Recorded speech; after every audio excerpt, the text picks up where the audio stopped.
નમસ્કાર, હું છું કેતલ અને આપ જોઈ રહ્યા છો CV24। નવસારી શહેરમાં સતત વરસી રહેલા અનરાધાર વરસાદને કારણે કુદરતનો પ્રકોપ જોવા મળી રહ્યો છે। ઉપરવાસ અને શહેરમાં પડેલા વરસાદને કારણે નવસારી સંપૂર્ણપણે પાણીમાં ગરકાવ થઈ ગયું છે। પાણીમાં ગરકાવ નવસારીના ડ્રોન દ્રશ્યો સામે આવ્યા છે। હવામાન વિભાગના જણાવ્યા મુજબ આજે નવસારી, વલસાડ અને ડાંગમાં ભારેથી અતિ ભારે વરસાદનું ઓરેન્જ એલર્ટ આપવામાં આવ્યું છે, જ્યારે સુરત, તાપી, નર્મદા, છોટાઉદેપુર, દાહોદ, અમરેલી અને ભાવનગર જિલ્લામાં છૂટાછવાયા સ્થળોએ ભારે વરસાદની આગાહી કરવામાં આવી છે।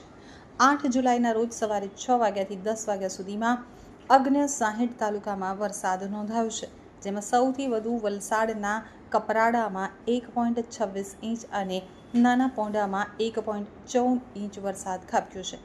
આ ડ્રોન દ્રશ્યોમાં આખું નવસારી શહેર એક વિશાળ દરિયામાં ફેરવાઈ ગયું હોય તેવું લાગી રહ્યું છે।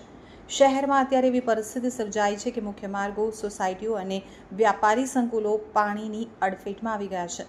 રસ્તાઓ જાણે નદીઓ બની વહી રહ્યા છે અને વાહનો હોડીઓની જેમ પાણીમાં તરી રહ્યા છે।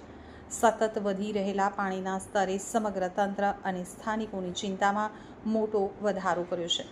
તો ગુજરાતમાં છેલ્લા 24 કલાકમાં 195 તાલુકામાં અવિરત વરસાદ નોંધાયો હતો, જેમાં 6 તાલુકામાં 10 ઇંચ કરતાં વધુ વરસાદ ખાબક્યો છે।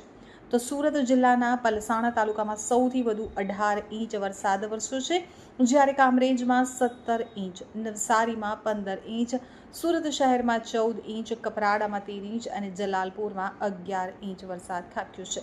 તાપીના બાજીપુરા ખાતેથી પસાર થતી મીંઢોળા નદી હાલમાં બંને કાંઠે પૂરના વેગ સાથે વહી રહી છે। તો બાજીપુરા ખાતે મીંઢોળા નદી ઉપર આવેલો લો લેવલ કોઝવે સંપૂર્ણપણે પાણીમાં ગરકાવ થઈ જતા વાહન વ્યવહાર ઠપ્પ થઈ ગયો છે। આ કોઝવે પાણીમાં ગરકાવ થવાને કારણે આસપાસના 5થી વધુ ફળિયાઓનો મુખ્ય માર્ગ સાથેનો સીધો સંપર્ક તૂટી ગયો છે, જેના કારણે આ ફળિયાના રહીશો પુરાઈ ગયા છે। તો નવસારી શહેરમાં સતત વરસી રહેલા અનરાધાર વરસાદને કારણે કુદરતનો પ્રકોપ જોવા મળી રહ્યો છે। ઉપરવાસ અને શહેરમાં પડેલા વરસાદને કારણે નવસારી સંપૂર્ણપણે પાણીમાં ગરકાવ થઈ ગયું છે। પાણીમાં ગરકાવ નવસારીના ડ્રોન દ્રશ્યો સામે આવ્યા છે।